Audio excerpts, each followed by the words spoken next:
13 दिसंबर 2018 को राहुल गांधी ने social media पर एक तस्वीर पोस्ट की थी। इस तस्वीर में उनके साथ ज्योतिरादित्य सिंधिया और कमलनाथ थे। इस पोस्ट में उन्होंने लिखा था, the two most powerful warriors are patience and time, यानी दो सबसे शक्तिशाली योद्धा धैर्य और समय हैं। लेकिन समय का चक्र देखिए, इस तस्वीर में शामिल दो योद्धाओं में से एक ज्योतिरादित्य सिंधिया पहले ही बीजेपी में शामिल हो चुके हैं और अब दूसरे योद्धा कमलनाथ के भी बीजेपी में शामिल होने की खबरें चल रही हैं। सूत्रों के हवाले से खबर है कि मध्य प्रदेश के पूर्व सीएम और छिंदवाड़ा से 9 बार सांसद रहे कमलनाथ अपने बेटे नकुलनाथ के साथ बीजेपी में शामिल हो सकते हैं। कमलनाथ और नकुलनाथ पिछले कुछ दिनों से छिंदवाड़ा के दौरे पर थे, लेकिन उन्होंने अपना छिंदवाड़ा दौरा अचानक रद्द कर दिया और दिल्ली पहुंच गए। दिल्ली आने से पहले कमलनाथ के बेटे नकुलनाथ ने अपने सोशल मीडिया प्लेटफॉर्म एक्स के बायो से कांग्रेस हटा दिया। इस बीच विधानसभा चुनाव से पहले बीजेपी में शामिल हुए कमलनाथ के पूर्व मीडिया सलाहकार नरेंद्र सलूजा ने सोशल मीडिया पर कमलनाथ और नकुलनाथ की तस्वीर शेयर की और लिखा, जय श्री राम। छिंदवाड़ा में कमलनाथ ने भी एक सभा को संबोधित करते हुए कहा था कि आप सच्चाई का साथ दें, सच्चाई का साथ देंगे तभी आपका भविष्य सुरक्षित रहेगा। कमलनाथ ने अपने इस बयान में किसी का नाम तो नहीं लिया, ना कुछ साफ साफ कहा, लेकिन आज जिस तरह से अचानक छिंदवाड़ा दौरा रद्द हुआ, उसके बाद खबरें आने लगी कि कमलनाथ बीजेपी में शामिल हो सकते हैं। इन अटकलों पर कमलनाथ सीधे सीधे कुछ नहीं बोल रहे हैं, लेकिन वो संकेत भरपूर दे रहे हैं। आज जब वो दिल्ली पहुंचे तो उनसे सीधे पूछ लिया गया कि क्या वो बीजेपी में शामिल हो रहे हैं, तो उन्होंने कहा कि ऐसी कोई बात होगी तो वो सबसे पहले मीडिया को बताएंगे। सुनिए उन्होंने और क्या कहा।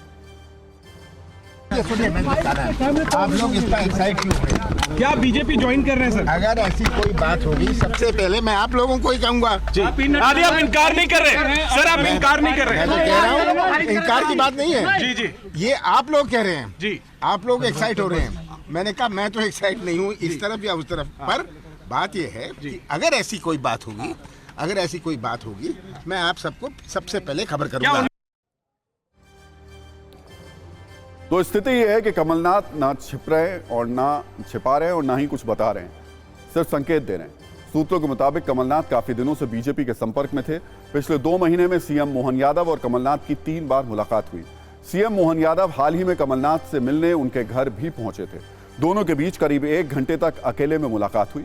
इसके बाद मध्य प्रदेश बीजेपी के अध्यक्ष बीडी शर्मा ने बयान दिया कि भगवान राम के अपमान पर कांग्रेस में जो नेता परेशान है, उनके लिए बीजेपी के दरवाजे खुले हुए हैं।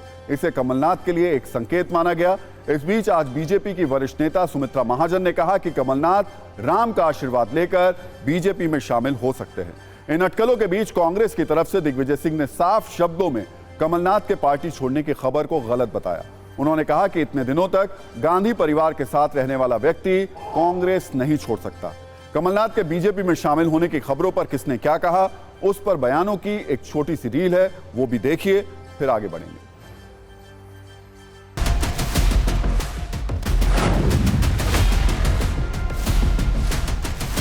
आप से यही निवेदन करना है कि आप सच्चाई का साथ दो।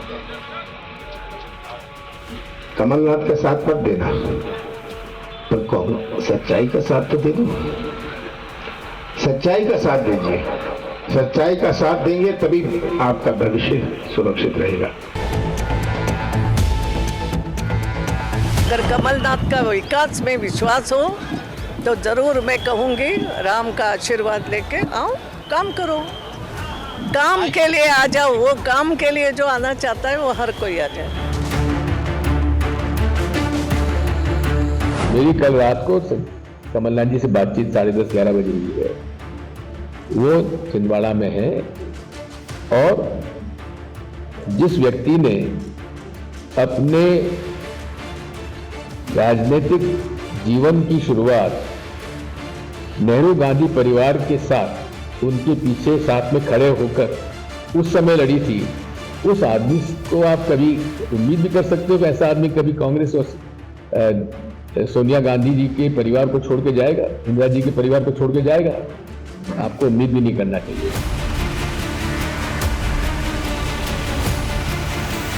कांग्रेस में ऐसे लोग जिनको लगता है कि रामलला की प्राण प्रतिष्ठा का बहिष्कार कांग्रेस करती है। भारत के मन में राम है, भारत के हृदय में राम विराजमान है, उनका अपमान कांग्रेस करती है। तो वो जो लोग हैं जिनके मन के अंदर पीड़ा होती है तो उन्हें अवसर मिलना चाहिए। और अगर जिनका नाम आप ले रहे हैं उनके मन के हृदय में ये पीड़ा है तो मुझे लगता है कि उनका स्वागत है। जो खबरें हैं निराधार है। कोई किसी प्रकार की वो भावना, कभी सपने में आप सोच सकते हो कि इंदिरा जी का तीसरा बेटा कांग्रेस छोड़ सकता है? तो डर जाए तो डरा दो, जो बिक जाए उसके खरीद लो। ये जितने यहाँ बैठे हैं ना, ये टिकाऊ बैठे हैं, बिकाऊ लोग नहीं है यहाँ। जो बिकाऊ है वो बिक गए।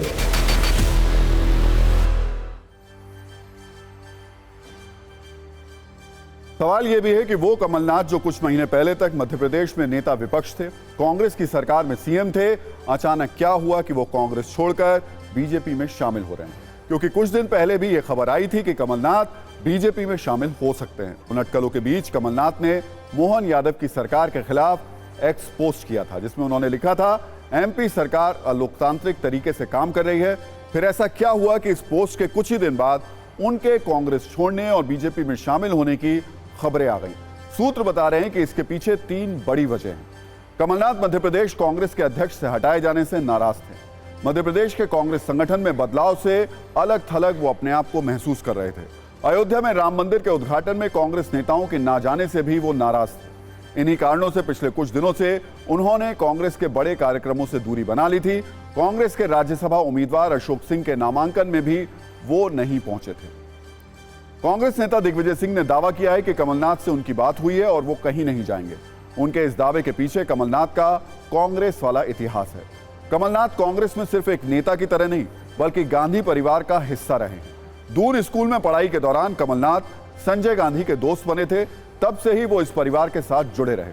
1980 में कांग्रेस ने उन्हें पहली बार छिंदवाड़ा से लोकसभा का टिकट दिया था। बताया जाता है कि इंदिरा गांधी जब कमलनाथ के चुनाव प्रचार के लिए पहुंची थी तो उन्होंने जनता को संबोधित करते हुए कहा था कि ये सिर्फ कांग्रेस के नेता नहीं है, राजीव गांधी और संजय गांधी के बाद मेरे तीसरे बेटे हैं, कृपया उन्हें वोट दीजिए। तब से कमलनाथ गांधी परिवार और कांग्रेस की राजनीति का अहम हिस्सा बन गए थे। कमलनाथ 9 बार छिंदवाड़ा से सांसद रहे, 1 बार मध्य प्रदेश के सीएम रहे हैं।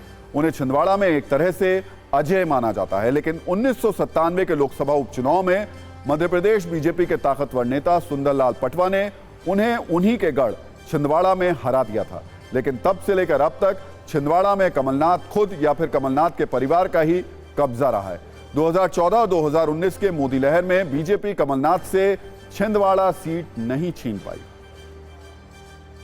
वैसे तो बीजेपी में शामिल होने वाले कांग्रेस नेताओं की लिस्ट लंबी है, पर ऐसा कम ही होता है कि पूर्व मुख्यमंत्री भी अपनी पार्टी छोड़कर दूसरे दल में शामिल हो जाएं। कांग्रेस का रिकॉर्ड इस मामले में लगातार खराब होता जा रहा है। 2014 के बाद कांग्रेस के कई पूर्व सीएम बीजेपी में शामिल हो चुके हैं। इसलिए हमने आज एक ऑल इंडिया कांग्रेस मैप बनाया है, जिससे पता चलेगा कि कांग्रेस के कितने पूर्व सीएम, कितने बड़े नेता अब तक पार्टी छोड़कर बीजेपी में शामिल हो चुके हैं। अभी कुछ ही दिन पहले महाराष्ट्र के पूर्व सीएम अशोक चव्हाण बीजेपी में शामिल हुए। अशोक चव्हाण से पहले पंजाब के सीएम रहे कैप्टन अमरिंदर सिंह कांग्रेस छोड़कर बीजेपी में शामिल हो गए। 2022 में गोवा के पूर्व सीएम दिगंबर कामत बीजेपी में शामिल हो गए। कर्नाटक के पूर्व सीएम एसएम कृष्णा भी 2017 में कांग्रेस को छोड़कर बीजेपी में शामिल हो गए। 2016 में उत्तराखंड के पूर्व सीएम विजय बहुगुणा कांग्रेस छोड़कर बीजेपी में शामिल हो गए। यूपी में सिर्फ 31 घंटे तक सीएम रहे जगदम्बिका पाल 2014 में ही कांग्रेस को छोड़कर बीजेपी में आ गए थे। अरुणाचल प्रदेश के सीएम पेमा खांडू भी कांग्रेस से ही बीजेपी में आए हैं। अगर इन पूर्व सीएम को छोड़ दें तो इसके लिए अलावा कई पूर्व केंद्रीय मंत्री भी पिछले 10 वर्षों में कांग्रेस छोड़कर बीजेपी में शामिल हो चुके हैं। मध्य प्रदेश से ज्योतिरादित्य सिंधिया बीजेपी में आए। यूपी में जतिन प्रसाद और आरपीएन सिंह बीजेपी में शामिल हो चुके हैं। नॉर्थ ईस्ट की बात करें तो असम के सीएम हेमंत बिस्वा शर्मा और मणिपुर के सीएम एन बीरेन सिंह भी कांग्रेस छोड़कर ही बीजेपी में आए हैं। हरियाणा कांग्रेस के पूर्व अध्यक्ष अशोक तंवर हाल ही में बीजेपी में शामिल हुए हैं। तो ये लिस्ट काफी लंबी है और ऐसे संकेत मिल रहे हैं कि मध्य प्रदेश के पूर्व सीएम कमलनाथ और उनके बेटे नकुलनाथ बीजेपी में एंट्री की तैयारी कर चुके हैं। इस खबर के 2 पहलू हैं। पहला पक्ष ये कि एक नेता जिसने अपनी पूरी जिंदगी एक पार्टी को दे दी, अब 77 वर्ष की उम्र में ऐसा क्या हुआ कि उसे पार्टी छोड़नी पड़ रही है, वो पार्टी छोड़ने के संकेत दे रहे हैं। दूसरा पक्ष ये कि जिस नेता को एक पार्टी ने सांसद, विधायक, केंद्रीय मंत्री से लेकर मुख्यमंत्री तक का पद दिया, उसे पार्टी और क्या देती कि अपना पुराना दल छोड़कर ना जाए।